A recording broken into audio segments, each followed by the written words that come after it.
Question is about effectively advocating with the members of Congress. I think this is a common question, are we being effective or not? So this questioner asked, how can we effectively advocate with members of Congress for Palestine? He called, or she called Senator Dick Durbin, they're in Chicago, they're in Illinois, and Senator Tammy Duckworth, both senators from the state of Illinois. Both are very conscious of the Muslim community, but yet they are opposing the BDS. So the question is about BDS. And that questioner would like to know how they can push their members of Congress, the senators and the members of Congress, to oppose, the BDS movement, to stop that process. That was the most effective way to do that. Bismillah. Working with the Congress and influencing the political elites in this country has to be a sustained, ongoing process. It's not a one-shot deal. You have to develop a strategy, and I think there are many, including AMP, will provide you with ways for engaging and how to have a sustainable engagement. Most likely, the congressman and senator is assessing the balance of powers in their district. They're looking at who is voting. They're looking at who's contributing to their campaigns. They're looking at where the media, talking heads, and general opinion in the district. They're looking at possibly where the churches, synagogues, their leadership, where their statements.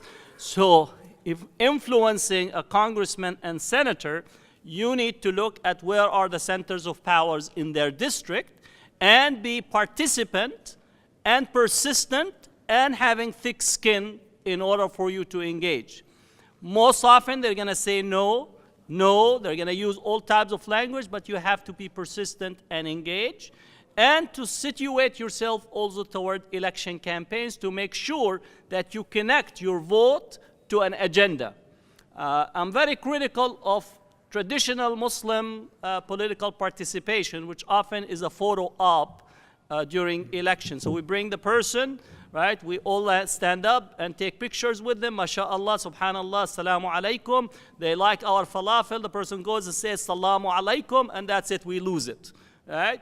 I don't care whether the person says assalamu alaikum correctly in Arabic or not, whether they actually say any word of Arabic, whether they like falafel or hummus, whether they visited Timbuktu or anything. I want to know 1, 2, 3. I have 5 items, 10 items on my agenda. How did you vote on item 1? How did you vote, and what did you do for the Muslim ban? What did you do for immigration? What did you do for Palestine? Did you utter a word of significance relative to the community? So don't show up and trying to use Arabic as a second language on us and appreciating the cuisine that comes out from the Muslim world, chicken tikka masala, whatever. That politics has to be put in the fridge for the Muslims. And you need to be tenacious in order for you to get your interests. That's the type of work. So if you want to look at AIPAC, their success because they're tenacious. They do their work. I appreciate my opposition, right? I study what they do and so on, but you are not going to undo AIPAC by just complaining about them. Right? If you complain, just go see a psychiatrist. I'm not in complaining, right? I give you $120, go and see a psychiatrist, tell them about how you feel about AIPAC. Does not change anything. What you need is hard work, sustained work, and commitment, right? And also put your, what you call, anger and emotions in the closet likewise. I know that Arab and Muslims, they go from 0 to 60 in less than 1 second. They think that they're racing with a Ferrari, right? So that's the type of political engagement that we need, and I think history will reward those who do hard work.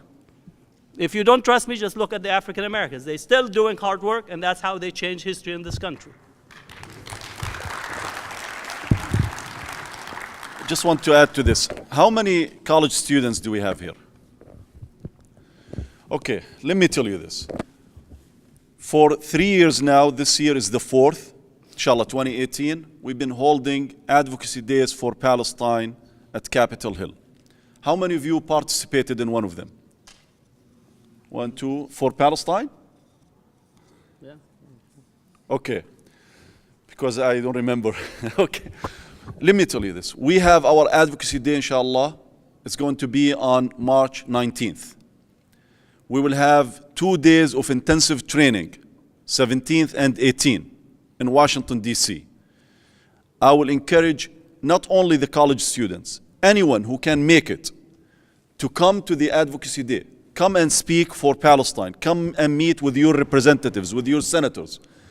What we do is not that we just send you there. We train you, we bring professionals to train you for 2 days. Then we give you the agenda, the talking points, and we do develop backgrounds on the issues that we discuss with them. Then we meet with officials at the State Department to speak about for Palestine. As Dr. Hatem Bazian just said, it doesn't start from here and ends here. This is a long process. This takes time. We've been opening these avenues for everyone here to come and speak for Palestine and advocate for Palestine and do something for Palestine. But I'll tell you from a personal experience, it's not only that officials or candidates come to our masajid and our communities and speak with Arabi, say Assalamu alaikum. They also take our money, they walk away with it, and they do nothing. I've been in many of these meetings. One of our, I don't want to say, one of the representatives that I met with, a congressman, when I asked him about the McCollum bill, the no way to treat a child, which is designed to condemn Israel's treatment of Palestinian children. So far, 20 co-sponsors, 20 House members co-sponsored this bill. When I asked these representatives, who cannot win without our votes, who took money from us that night, when I asked him if he's going to support this bill or not, he said, I have to look into the language. Because usually these bills bash Israel. So I have to be careful, and it has no future, it has no chance to succeed if it's in imbalance. I took it as a disrespect to all of us who were there, meeting with him, to give him our support, to give him our money, to bring him to our community, to ask for our votes in 2018, and we're not holding him accountable for what he said. If you want to learn how to do it, then I will tell you, reach out. Because again, I consider this organization, all of our organizations, including MAS and ICNA, cannot survive without you. The reason why we exist is because of you. So you want this organization to work for you and demand them to work for you. And I will ask you, please come, reach out, come to this advocacy day, come and learn how to do it, come and do something. It's not going also only to teach you how to advocate for Palestine, but everyone needs these basic skills.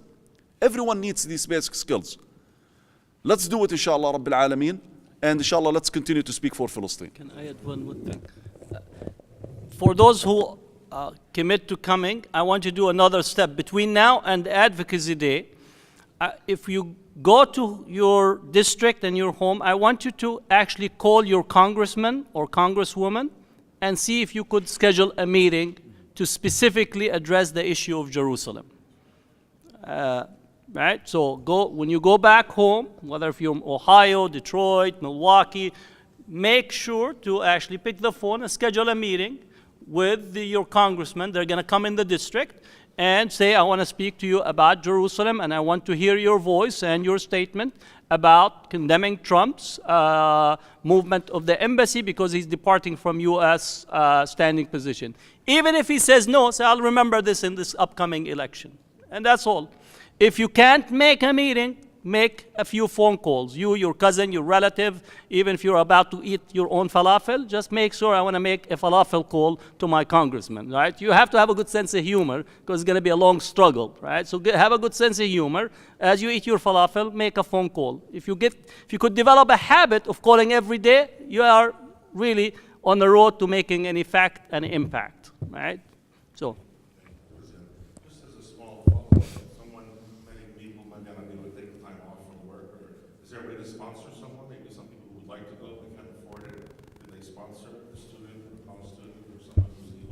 Yeah. If you are able to sponsor a student, by all means, I think we should sponsor college students to go. But if you can't afford it as a college student, AMP will help you to come. So again, we will have the resources. We encourage communities to sponsor individuals. But if you can't, we will actually sponsor you to bring individuals to the campuses. If you are unable to make it, I know many colleges have SJP. How many of you have Students for Justice in Palestine? Okay? So again, that's another way for you to engage on campus and to make sure that you also mobilize on campus relative to Palestine, right? So don't think that Palestine is losing. Palestine is winning in the United States, right? Even with Trump moving the embassy, 64% of the American public disagreed with Trump. So make sure that you don't actually make your own thought of you thinking that you are on a minority losing side reflective of what is taking place broadly across this country. So college campuses, get involved with SJP, Organize for Palestine, come to our legislative advocacy day, and sponsor someone to actually attend and make sure to attend to get the activities relative to Palestine on the congressional level. When the original question was about members of Congress visiting them with the senators, and I know from Dr. Bazian's work and Dr. Osama, you've reached out to other groups that are that have been subjugated by colonialism, internal colonialism, either the American Indian or the Native Americans, correct? And I know you have done work on that. African Americans, Hispanics now with immigration policies. So is there a way that when you're approaching your congressman or your senator that there's a coalition that we have be able to put pressure on these individuals? Yeah, like in our area, we take a delegation usually. So I take a person, let's say we have an AMP person, we have a Jewish Voice for Peace member, we take somebody from possibly Al-Auda, we'll have a person from the union, the local union that is pro-Palestinian. We take from Sabil, which is the voice of the Christian Palestinians. So we usually take a delegation of 6 or 8 people. We take somebody from a legal organization. And each person represents and speaks from a different perspective. So you actually have a coalition, especially in areas where you have some considerable influence. So I think here in Chicago, in Cleveland, Ohio, in Minnesota, there are some places where that type of work is really very effective, but it has to be sustained, right? The crisis is that we have a crisis, people mobilize, they go to visit, and then the next time they see them is possibly the next Eid. That is not the type of work. Congressmen will tell you that the organized Zionist community almost engaged 24/7. Part of it is disparity of resources, but I think we could overcome the disparity of resources with heavy commitment of individuals and knowing the type of political work that is needed. So I'm going to ask just one thing. Please follow Dr. Irshaid Hatem Bazian on their Twitter accounts and their Facebook accounts, and support them as well. I mean, it's not easy being in the forefront of this cause. Your support by following them and even putting positive reviews. You don't know how many negative reviews they get, so putting a positive review, giving them a good, shout out, I think is important. And I'm just going to conclude with asking each one for maybe 30 seconds as the last message you would like them to walk away with before they leave, before we conclude this session. Go ahead. Okay, I don't think of anything. Okay, for me, the Advocacy Day is the major issue for us now because, again, we're holding it on March 19th, and I want to see as many people coming. Last year, it wasn't only Muslims. Dr. Hatem just talked about coalitions. We work with coalitions, through coalitions. We had many Jews, many Christians, many South Asians coming and participating with us. Who's missing is our community. So if I want to see anything, look, we cannot achieve our objectives by hoping that they just materialize. You cannot liberate Palestine by watching TV, shedding tears, and condemning the bias. If you want to liberate Palestine, you want to achieve freedom, then you have to earn it. And if you want to serve Palestine in the United States, you work for Palestine in the United States in an American context, not as if you still live in Ramallah or Gaza. So if you want to do something, work here. Understand how to do your work for Palestine, And again, be positive, be proactive, be engaged, and try to find the right organizations, the right people. I'm not only talking about AMP. We have Jewish Voices for Peace. We have the U.S. Campaign for Palestinian Rights. We have so many organizations that are working for Palestine. Again, the problem is that we're not plugged in. People are speaking on our behalf, or the ones who are speaking for us from within the community are not finding the support. I'm not talking about financial support, but that to have you as part of these efforts to serve Palestine here. Again, I'm a very optimistic person, and my sense is that political winds, both in this country and across the world, are shifting. Israel's position is untenable. The mobilization on the PDS movement across many parts of the world has made a very significant dent. And I think what we need is to realize that we have a lot of work here in this country to make a substantial move and a shift domestically. The broader American public is ready for you to engage in order to make that shift. And I think working with AMP and other organizations is very, very important at this time. The fact that Israel is overreaching in terms of its attempt to silence the debate is a sure sign that they have lost the debate. Now we have to translate their loss of the debate into a loss of political standing. That's the work that is ahead of us. And I know it's doable, and I know it's achievable. Again, not to speak of anything, in 1992, we started SJP at Berkeley.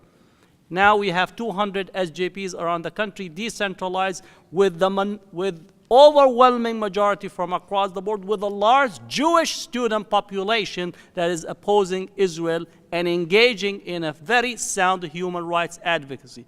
That is a sure sign that the future belongs to those who do the correct work and begin to actually have the tenacity to change the political landscape. It is doable, it's achievable, it just needs some more patience and some more deliberate work in order to get to that position. Jazakumullah khair.